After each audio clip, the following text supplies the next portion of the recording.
welcome to Tomorrow is the Question, the podcast where we explore what we need to do today for a fully human tomorrow. I'm John O'Bagley, editor of Fully Human, and in today's episode, I'm introducing a conversation between Dr. Elly Hanson and Clover Hogan, climate activist and founder of Force of Nature, which is a not-for-profit which looks to empower young people to raise their voices on climate. We are faced with a worsening climate crisis, and in the face of it, it's easy to feel paralysed or overwhelmed. But in today's conversation, Clover and Elly consider other ways of responding to the enormous feelings that environmental harm provokes. They discuss the societal forces and norms that get in the way of our ability to act effectively. They look at what effective action can look like and provide plenty of ideas for how we can support young people in this collective endeavour. Clover brings rich insights for the way forward, so if you're looking for ideas and inspiration in how you can help children and young people navigate the climate crisis, stay tuned. Welcome to this Fully Human conversation. I'm Dr. Elly Hanson, Research Lead at Fully Human, and I am absolutely delighted to be joined today by the indomitable Clover Hogan.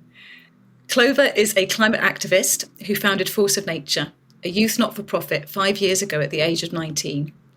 Force of Nature works in countries all over the world, helping to galvanise young people and supporting them to channel their eco-anxiety into effective collective action.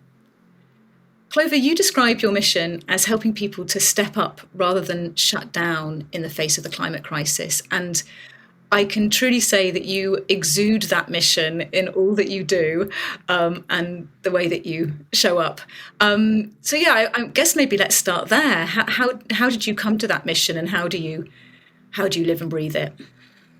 Thank you for having me on. First of all, I'd say to answer that question, I really have to go back to the start. So I first learned about the climate crisis when I was 11. And it very much felt like my reality bubble was bursting. I was very fortunate to grow up out in nature in the Australian bush. It was kind of the era before helicopter parenting, so I often wouldn't see my mum and dad for 10 hours at a time because I'd be, climbing trees and bush hiking and, exploring the mud flats outside of our house. But when I was 11, I discovered documentaries. And I remember sitting glued to my computer screen, staring at these shocking images of, million-year-old forests being bulldozed to produce Big Macs, and watching time-lapse images of the Great Barrier Reef turning, white and dying because of these mass bleaching events. The reef was where I spent every weekend, so that felt particularly close to home.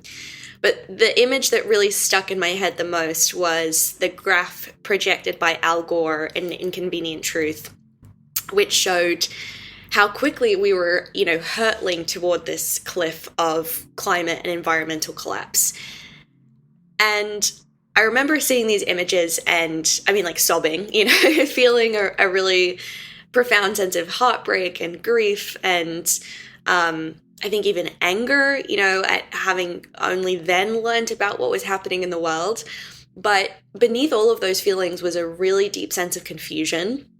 I hadn't learned about the climate crisis in school. I hadn't seen it on TV. When my parents watched the news, we didn't talk about it at the dinner table. And so it really felt like the adults in my life were sleepwalking, even as the science showed us we were in a really, really dire place. And so back then, I remember quite naively thinking, the problem is just education and awareness, right? And if enough people understand, as I now do, about what's happening, then that will galvanize the movement we need to turn this issue around. And so I think it was at that point that I kind of made it this mission to try and wake people up to the climate crisis. Now, skip ahead a few years, I'm definitely less naive than I was at that point. I've seen that education is simply not enough. And in fact, when confronted with the facts as they are, people can really tip into a sense of overwhelm and kind of powerlessness, despair, even denial, because it's so hard to hold the reality of what's happening. And so that mission has really transformed into not so much one of education, because I think climate awareness more or less is the highest it's ever been, but how do we help people hold the reality of what's happening, and not tip into kind of paralysis, despair, or denial, which are kind of two sides of the same coin. But how do we help people really hold that truth and from that place choose to take action? Brilliant. Yeah, I can really relate to, and I'm sure many of our listeners can, that range of feelings that we can find ourselves falling down into when facing the enormity of this crisis, and the temptation in those feelings, the anger, the confusion, the grief, to find a way of turning away. And so I guess it's the $1 million question, really. How do we help people stay with the truth of the situation and to take effective collective action in the face of it? I probably have a different answer to this every day of the week, because as you said, I think there's no singular kind of like blueprint or map. But what I will say is that there are so many influences in our culture hard at work trying to get us to continue sleepwalking, right? It's no accident that the climate crisis has been, really created by, in honesty, like a small handful of individuals and corporations who are disproportionately responsible. And they are in the business of maintaining the status quo and continuing with business as usual. And, if we look at the billionaire press, for example, in this country, our media is increasingly owned by Rupert Murdoch, the Barclays family, Jonathan Harmsworth, and those outlets are the ones that continually smear activists, depict environmental activists as eco-terrorists or being part of a climate cult. And so they're hard at work trying to vilify anyone who does kind of speak out, who does exercise their, democratic right to protest. But then there are the more quiet influences as well, like the machine of consumerism, right? The fact that the advertising industry, I believe it was a $733 billion US industry last year, is propped up by convincing people that they need to consume, that they need to buy more.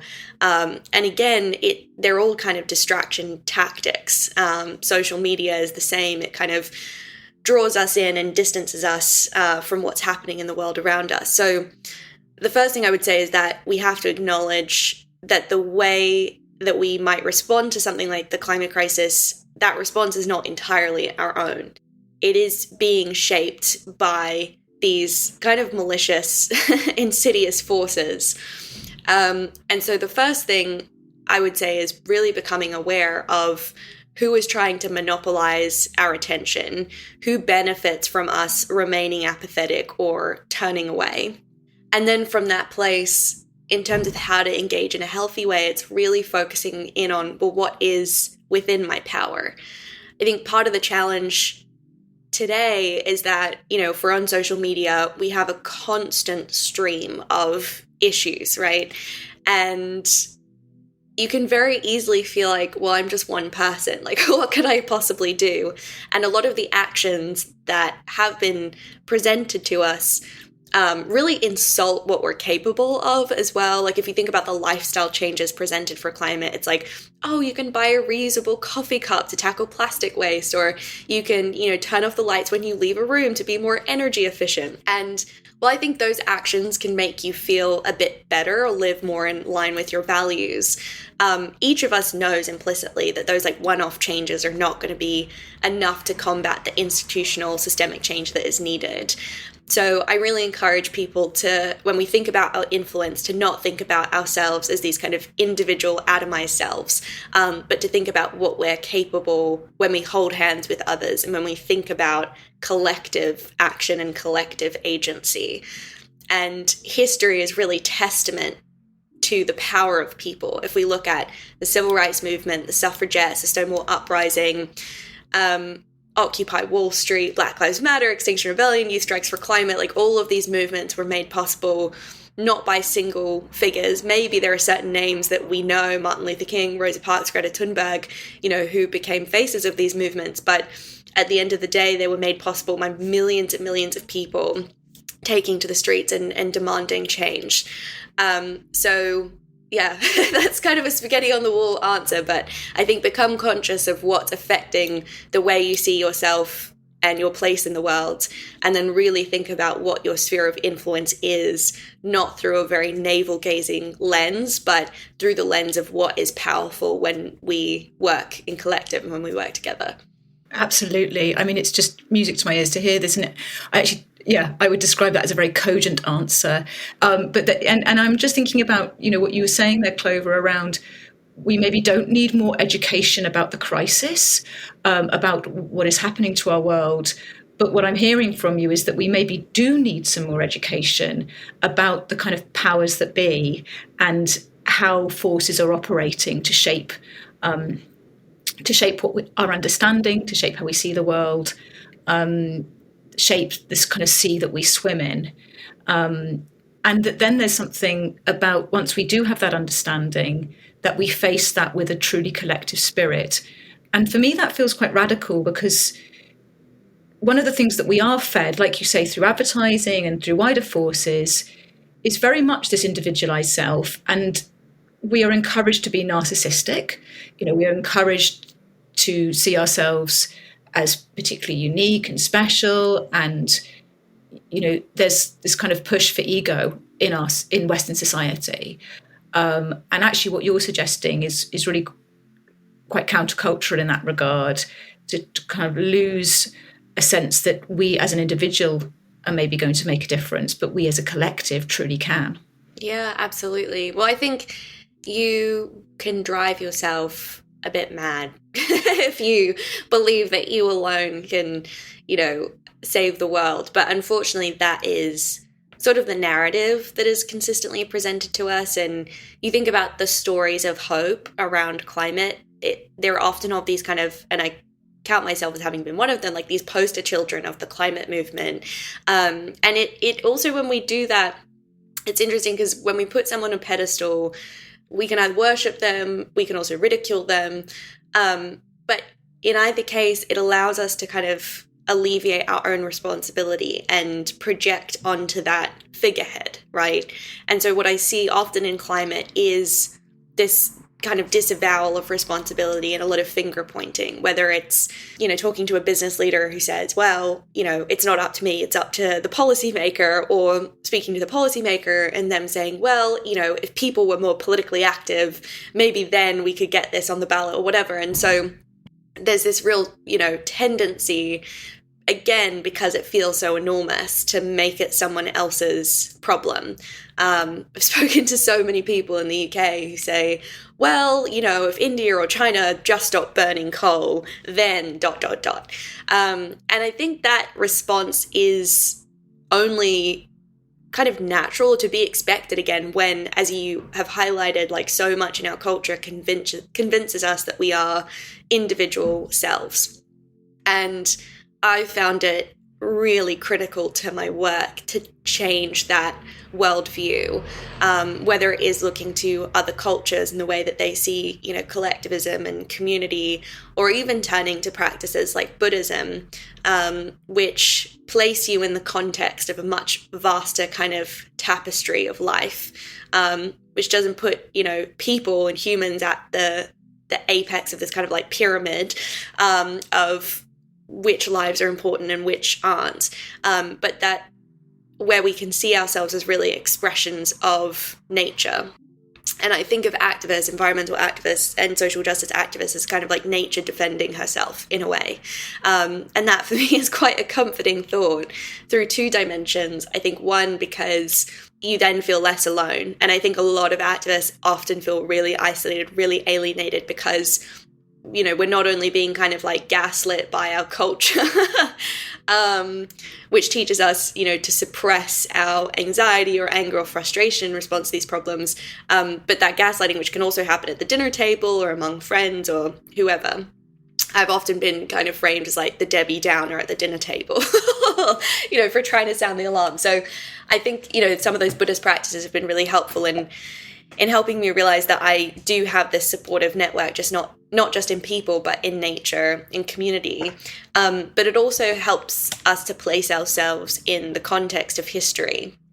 And to see that each of these movements for our rights, whether it's, civil rights or anti-apartheid or gender justice, whatever, they are all deeply interrelated. And the activists who have come before us fought so that we would be able to resist, these dominant systems today. And it also helps us realize that we as activists today may not even see the ripples or the repercussions of our actions, in our own lifetimes. Like, I often think of myself as working on behalf of future generations. And so I think those kind of mindsets and those ways of seeing the world really help alleviate some of the overwhelm or the individual kind of mindset that can creep in and say, well, you're just one person, why do you think you can do anything? It's like, oh no, we're all part of something much bigger. And that also helps with some of the fear and the anxiety that comes up. A lot of my work is like inherently disruptive, calling out companies or challenging business leaders or whatever.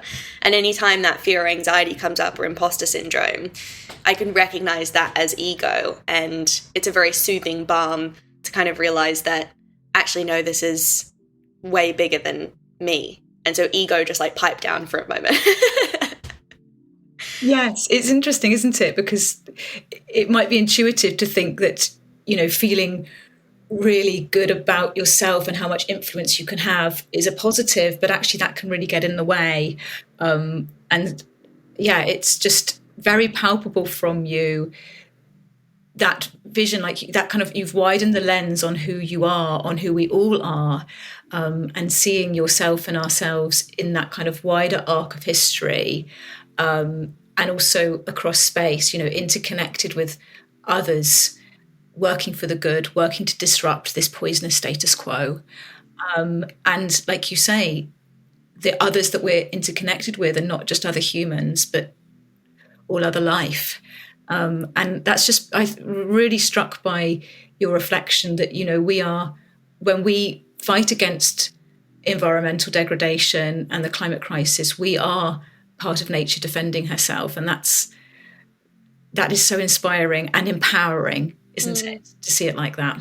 Yeah, I think it also allows us to escape some of the binaries. Like, when I first started out as an activist, I had a more reductive worldview, in that it was very easy to just assume there were like bad actors, right? And bad people, within bad companies. And if we can just get rid of them, then we can, save the world. And it was really confronting when I first met people within businesses, because they weren't these like psychopathic figures that I had in my head. I know they do exist, particularly high up within some of the oil and gas companies, when they, know what they've been doing for decades. But the vast majority of business leaders that I would speak to, cared really deeply and wanted to do their bit, and, sometimes misguided, thought that they were doing the right or the responsible thing by kind of being agitators on the inside of these organizations. And so, that was really confronting, but it also then helped me realize that, yeah, it's not as simple, right? I think focusing on some of these practices of recognizing the interconnectedness of everything, the interconnectedness we have with nature, but also the interconnectedness we have with the collective, you then can't necessarily like vilify certain people. You recognize that there is humanity within each and every one of us. And I think that is a really effective way of starting to overcome some of the divisiveness and polarization that is so rife within our society.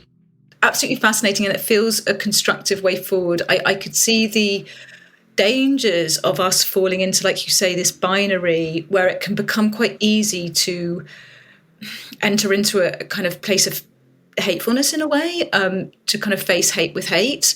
And we know that things are so polarized right now, and can we work in a way that decreases that? And as you were talking, I was thinking about, again, like you're saying, kind of challenging the binary, that we're each complex individuals. We're so interconnected, but then if we go inside ourselves, we have so many parts to who we are, and we do have parts of ourselves that are ego driven, that are consumerist, etc., or those messages speak to parts of ourselves, and then we have these other parts that have those maybe kind of deeper human values of love and connection and justice.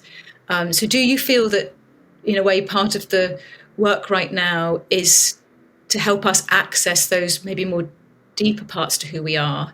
And again, coming back to your point about education, actually be more educated about the forces that are trying to shape us to become our worst parts or give them salience, and maybe more educated about these parts of ourselves and how we can unhook from them. The first thing I would say is I think it's really important to acknowledge privilege and what people have the capacity to kind of care about. One of the stats that came out of the most recent US election that just gobsmacked me was the fact that 40% of Americans have had to forego a meal in order to afford their rent, right? And we can kind of forget this, but, America is a deeply impoverished country. Again, a small handful of individuals hold the majority of the wealth. There was another stat I read recently, which was that the 26 wealthiest people own as much as the poorest 3.8 billion today.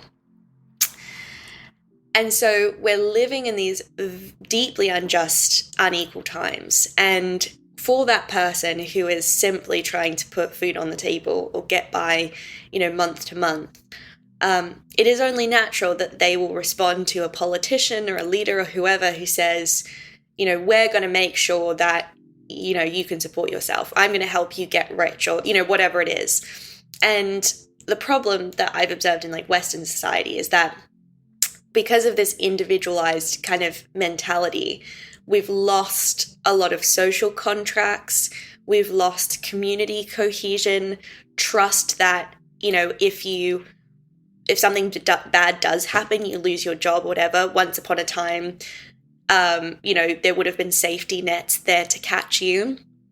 And fortunately, in welfare states like Australia, maybe less so in the UK, but there are those kind of state-mandated safety nets. But in a country like America, which is really built on the shrine of capitalism, they have just become kind of non-existent, particularly in a lot of these communities that have been really affected by, loss of industry or ravaged by big pharma and, substance abuse.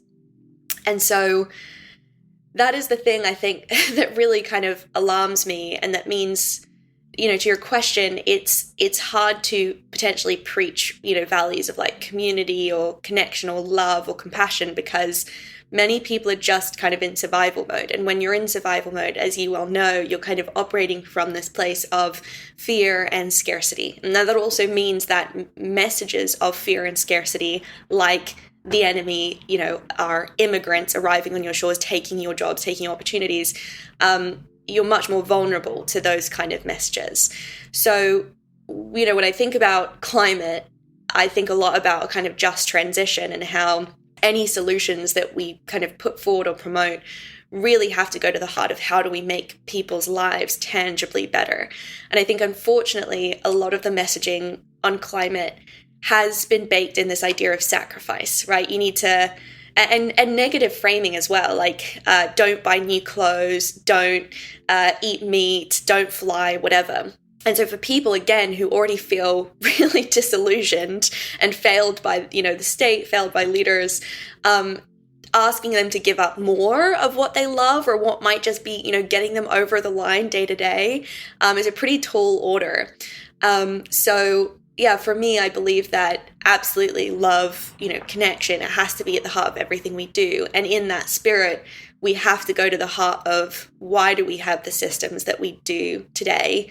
What does our society kind of promote and make attractive, which is, highly consumptive lives, trying to be a billionaire. That is kind of what's aspirational, which is really depressing. And what can we do to kind of counter a lot of those narratives and immediately meet people where they are?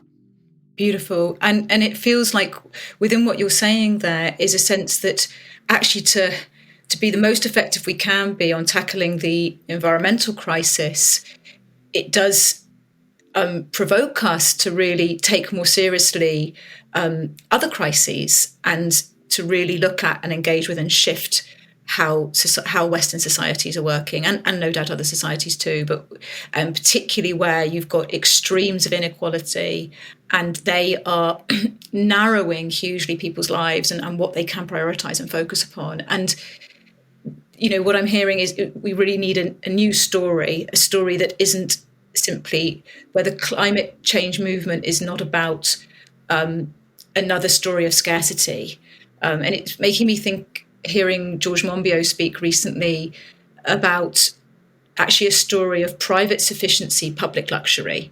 I love that. That's such a good framing. He's really good at those one-liners, those zingers.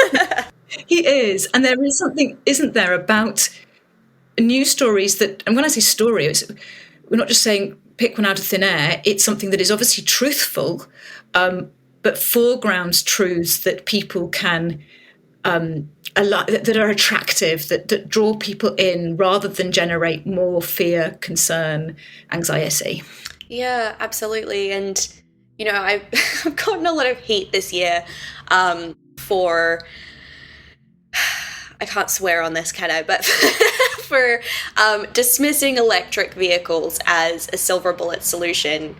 And that's because, for me, obviously EVs are an aspect of the green energy transition, but I'm personally much more interested in solutions that are democratized and accessible to everyone. Like, I don't think it should be aspirational for everyone to drive an electric, SUV.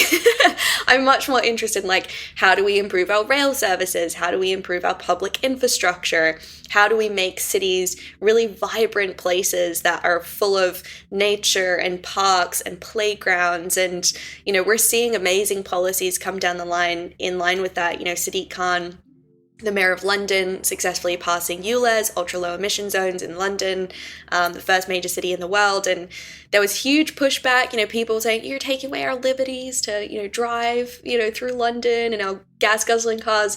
But now it's pretty much it has widespread support, because the cases of asthma have massively gone down, children are healthier, the air is cleaner, and so really identifying what are these solutions that are going to have immediate positive outcomes that people can see.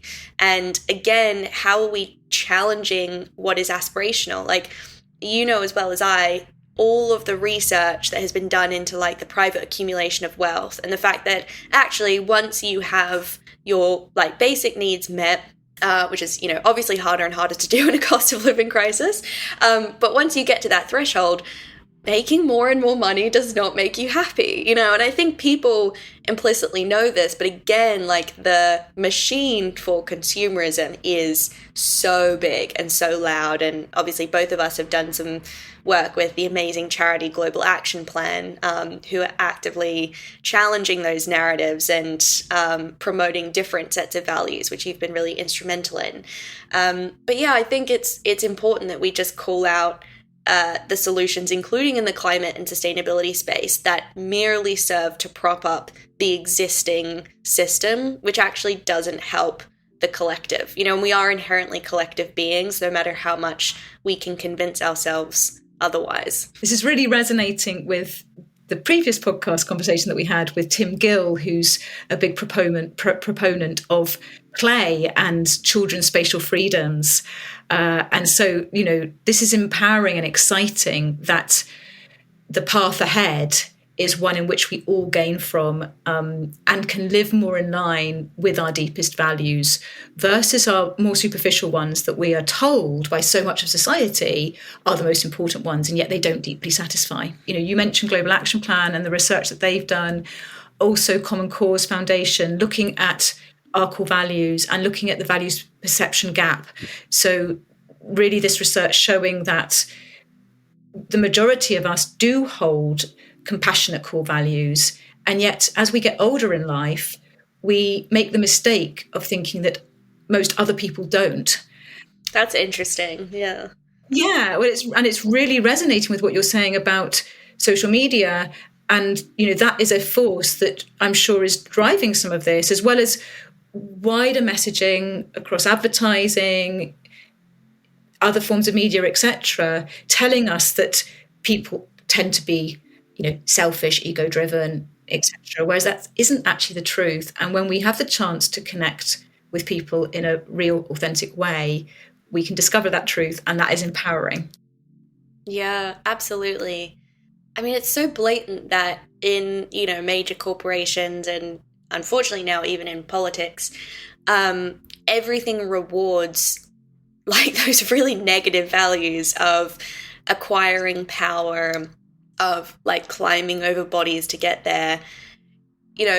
What I've observed in a lot of the business leaders that I've spoken to is that they've been taught their entire careers to kind of leave their humanity at the door, to leave their emotions at the door. And that's why they're so kind of confronted by the deeper feelings. And oftentimes when I talk to business leaders about why, they've decided to have a conversation about climate change, it's not because they read an IPCC report or because they went to COP, but because their kids came home to them at the end of the day and asked, Mom, Dad, what are you doing about climate change? And that is what kind of gets through the armor in a way. I also think it's why, I've been following this amazing people-powered movement, Rising Tide in Australia, who have been participating in civil disobedience to block the world's largest coal port in Newcastle. And many of the kayakers are in their 80s, they're elders. And it's so, I get, emotional watching them speak because they just say, being at the end of your life, it forces you to think about your legacy. It forces you to think about what is the world that I'm handing over to my kids and my grandkids. And all of the other stuff kind of falls to the wayside. And that's why I think oftentimes these movements are made up of very young people who haven't necessarily been indoctrinated by the system, who still, have that healthy questioning of like, why is the world the way that it is? And also the imagination to be like, okay, well, what if we did things differently? And these elders in the movement who can look back on their lives and say like, I really want my legacy to mean something. And some of the biggest blockers to climate action, those who are otherwise kind of reaching the peaks of their career and convinced that they just have to like stay on this sort of hedonic treadmill of making money and gaining status. And that's why it's so confronting if you try to get them to acknowledge like the pain and the grief and the anxiety, because it very quickly pierces through all of the mental gymnastics that they're doing to make sense of their place in the world and the mental gymnastics they use to kind of justify their continued inaction and complicity. It's reminding me of Nietzsche's words, something like, man is forever in haste from himself. And, this sense that, and maybe those of us in midlife are most in danger of this, I'm hearing from you here, kind of keep running around that treadmill so that you don't have to stop and think, what the heck is this all about? Whereas there's maybe a particular perceptive power of the young and the very old, reaching the end of their lives, unhooking from this system that we've been trained in, and seeing the bigger picture. Yeah, absolutely. And I'm just thinking about, you do a lot of work, Clover, with these business leaders, and, fantastic work where you are, you use the word confronting, you are bringing into their consciousness this bigger picture and the emotions that come with that. And how do you find that? What's the journey that you're going on with them to take them to a more constructive way of doing business? I would say I'm getting invited back less and less. Because, there was a workshop I ran over a year ago now with a fast fashion company. And I was very honest and really felt like I was able to get through to a lot of the leaders in the room. But off the back of that, several people did quit the organization, which I, take as a feather in my cap. I'm like, it's a badge of honor. But it's not necessarily what, companies are going to embrace. And I mean, that's really the challenging thing. Like, I think in the wake of the Paris Agreement, there was all of this positive momentum. And there was a real readiness to kind of put forward these commitments about net zero, but they were so far into the future that I think they alleviated some of the pressure of like, okay, we actually need to do something about this. And you can't just make, promises, which again, business leaders, policymakers are also excellent at. You actually have to do the work and you have to do the hard work. And interestingly, there has been a real regression, particularly in the past couple of years. A lot of companies have kind of, just like forgotten about their commitments or put them on the back burner or moved them or even actively reversed the good work that they started doing. And to me, that is really down to this kind of lack of courage. It's easy to do the quote unquote right or responsible thing when everyone around you is doing it, when it's cool, when it's trendy, when that's the direction of the current. And now we're in a deeply polarized time. Fascism is on the rise in Europe. Billionaires have more power than ever. And we've seen a real lack of moral integrity in response to that. And so a lot of business leaders are willing to talk about solutions that, at best make them money, at worst kind of just allow them to continue as they currently are. Things like carbon offsets, which make it someone else's problem, or even carbon capture and storage for fossil fuels, which again are really just being used to sustain fossil fuel infrastructure even longer. But anytime you try to have a genuine conversation about going to the heart of growth-based capitalism, of the fact that we need to just very simply sell less stuff, and stop driving consumption, it's really hard to break through with those types of conversations. And I'm meeting more and more people who have woken up to that within companies. A lot of these companies, I believe don't really have a purpose, right? I don't think they should exist at the end of the day, unless they're providing some really essential service. But, supplying people with a new pair of shoes every week, in my opinion, is not an essential service. And so a lot of people within these organizations are no longer able to participate in that kind of cognitive dissonance. And so they are choosing to defect, whether that is by, I've spoken to some people within companies who want to become whistleblowers, and they're asking me, which organizations should I go to expose what's happening on the inside, or very simply, they're just deciding to quit. And so I now have this quite big network of business leaders who are very high level within these corporations who have gone on to support NGOs or startups, disruptor companies, B Corps, because they've recognized that they have, really valuable skills and gifts to share with the world, and they could simply no longer justify staying in their positions. And that does require, great personal sacrifice from a material perspective. It's giving up the promotion, giving up the salary, all of these things, but they've come to the realization that actually those intrinsic values are much more important, like being able to look their kids in the eyes and actually tell them, I'm doing everything in my power. That is always going to be much more valuable than any kind of paycheck.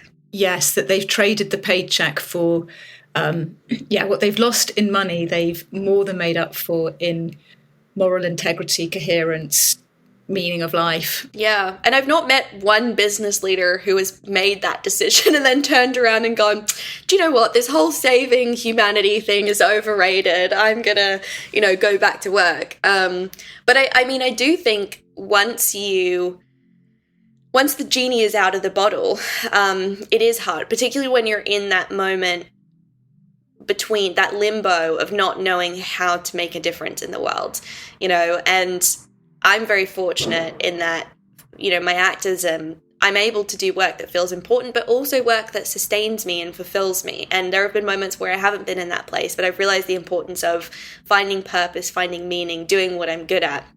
It can't be born from this place of kind of self-sacrifice.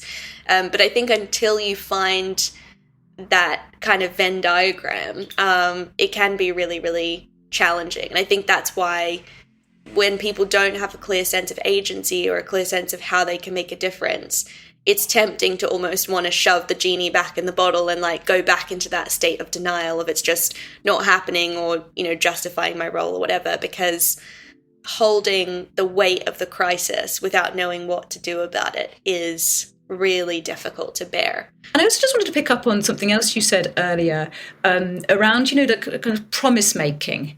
And I just think it's really interesting. Zizek, the philosopher, has written a book called The Courage of Helplessness. And in that, he kind of talks about how, these promises they sound very good, but they can actually be a way of doing nothing. And you've talked in this conversation about deferring, carbon offsetting. We keep on deferring to other actions, and how promises can maybe be a form of that. I'm just interested in your thoughts, because you've obviously done a lot of thinking about human agency and what can get in the way of that, but also what can help us. Yeah, I mean, I think about all the New Year's resolutions I've set in my life. It's like, next week or next month, I'm going to start exercising more regularly. I'm going to call my family. I'm going to do X, Y, Z. And, it's easy to project things into the future and to have this idealized kind of version of ourselves. And I think of these kind of promises made by companies as quite similar. I don't think they're necessarily born from an insidious place. I also think that of, lots of greenwashing as well. I think it's, people making do with the best that they can with the tools that they have. But a lot of it is kind of like, yeah, we can do that thing, or we do want to do that thing. And maybe an aspect is also like it takes some of the pressure, like people will, get off our backs if we put a commitment out there. But I don't think these leaders are really honest with themselves about the courage and the grit and the hard work that it takes to decarbonize industries to meet these really ambitious targets. And again, that's why they're only so happy to buy their way out of problems when carbon offsets come along, or carbon pricing, for them to go, okay, yeah, no, we can, buy up some carbon credits, or even maybe get a slap on the wrist from regulators if we're emitting too much. But at least we don't really have to go to the core of our business model and interrogate the way that we create value in the world, because that is a big existential, difficult challenge. And it also expands our sphere of responsibility. If companies legitimately cared about the issues they claim to, they would focus on lobbying, positive lobbying. There's another stat from a piece of research last year which found that 58% of major corporations have put forward climate commitments that are in direct opposition to their own lobbying activities. So again, they're saying one thing, they're projecting one thing into the future, they're doing something fundamentally different in, their work and, when they go to the office. And so if they were able to actually turn that around and say, yes, it's going to hurt us financially, but we're going to lobby for a piece of regulation that will hold not just us, but our entire industry to account, we might actually start to see some meaningful change. But again, whether it's by placing responsibility with the consumer or lobbying against positive policy, companies, for the most part, are throwing everything they can at slowing down change. They're really digging their heels in right now. Wow. Yeah. And one of the things within that, I think, is to be most agentic, we have to really be in the now and not thinking about what we might do in the future, or having a real present focus feels quite critical in this conversation. That's how we achieve change, is not deferring or thinking about this being something in the future. That can actually disempower us and stop us. Absolutely. And raise the stakes as well. A lot of business leaders, if they put out a climate commitment and they fail to meet it, maybe they'll get a slap on the wrist. Maybe it won't even make it in the headlines. Oftentimes it doesn't. I'd love to see them raise the stakes for themselves personally, because it would be evidence of their own integrity. What if you had a leader saying, okay, yes, we work in these long-term, strategy cycles, 2 to 5 years. We're setting out this commitment. And if we haven't reached this milestone in that roadmap, within the next year, I will personally resign. Because that's a failure of leadership. Imagine if we could see that kind of courage. It would just be incredible. So that is my aspiration, my hope. And I'm seeing that so much so with young people who have that courage, who have that tenacity and that integrity. I was watching a lovely video of a politician in Australia recently, and he was asked by someone in the media, why is it that you're still renting? Why haven't you bought a house, right? You're now on this, policymaker salary. You can, afford it. And he said, well, I was, elected on a mandate of being able to provide free meals for my constituents.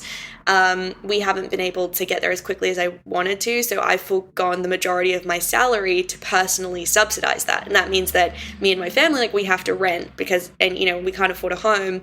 That is someone who is genuinely living by their values. They've said they're going to do something and they're following through on that, even if it does take that kind of personal sacrifice.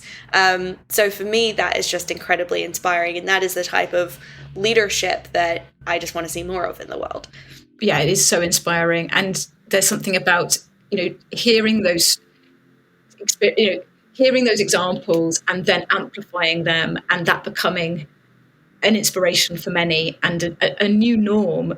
What good looks like now versus the commitment versus the words, it's the actions, and finding people who are acting, who are living what they say and sharing that, so we can all be inspired by that. So yeah, Clover, it's just been so much to think about here. We've covered a lot of ground today. We certainly have. I'm just thinking many of our listeners, are working with young people or are young people, parents, teachers, beyond. Just if you had any kind of final thoughts on, final message or something to say that helps us hold on to our power, act in our power and listen to our core values. A couple of things. I think a lot of young people are feeling really disillusioned by the system.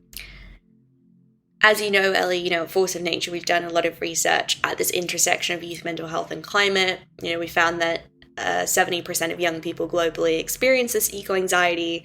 One of my colleagues, Sasha, recently co-led another piece of research in America, the largest study of its kind, which found that, interestingly, eco-anxiety exists across the political spectrum of young people. It isn't uniquely Democrats. Young Republicans and young conservatives are also feeling the weight of this. A couple of years ago, we found that 56% of young people believe that humanity is doomed. In America, that figure has now ticked up to 2/3 of young people.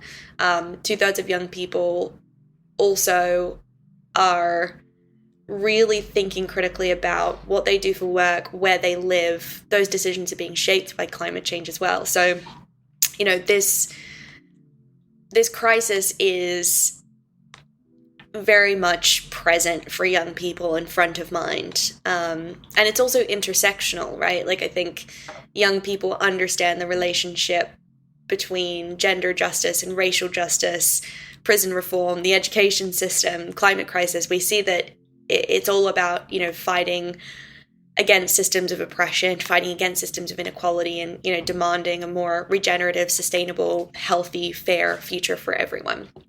So the first thing I would say is that it's very real for young people. A lot of young people are really, really struggling. And again, that kind of existential angst is amplified by all of the very immediate anxieties around the cost of living crisis. Will I even be able to get a job? Will I be able to afford to live in my city? Will I be able to access healthcare and these types of things?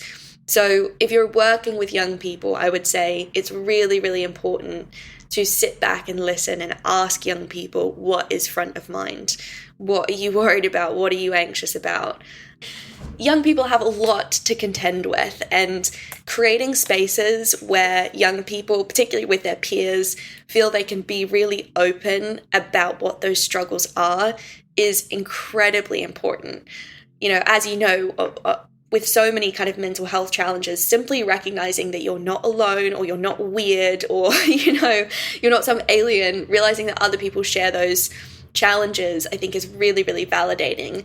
And then as an adult in that young person's life, really just asking them, what could I do to help you? What can I do to support? Whether it is with their relationship with social media or it is with climate, how can I be an ally to you? And helping young people realize that their responses are completely rational, psychologically healthy, and not just that, in their own way, they are, without being naff, this kind of superpower. In a culture that tries to switch us off from the crisis, that tries to convince us everything is fine, feeling those feelings is evidence of your humanity. It's evidence of the internal alarm bells telling you something is really wrong. So young people also need to be celebrated for feeling that depth of emotion, and then supported to understand how can those feelings, rather than feeling overwhelming, become the fuel that motivates you. You know, every change maker in history, their activism has been born out of anger, frustration, despair, grief, also joy, connection, community, you know, the feelings that sustain us. And so helping young people realize that they can and must play an essential role in shaping the world around them, and that you as an adult in their life are willing to support them and ready to support them and listen to them, treat them as an equal. That would be my advice. I love that.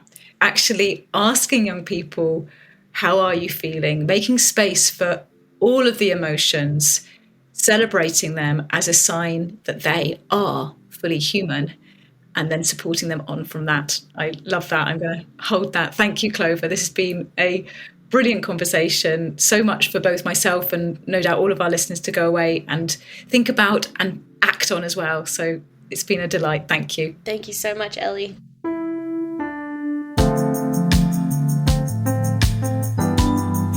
Tomorrow is the Question is a podcast from Fully Human and the PSHE Association, presented by me, John O'Bagley, and Dr. Elly Hanson, with music and sound editing by Nathaniel Pearl and production support from Sam Harvey.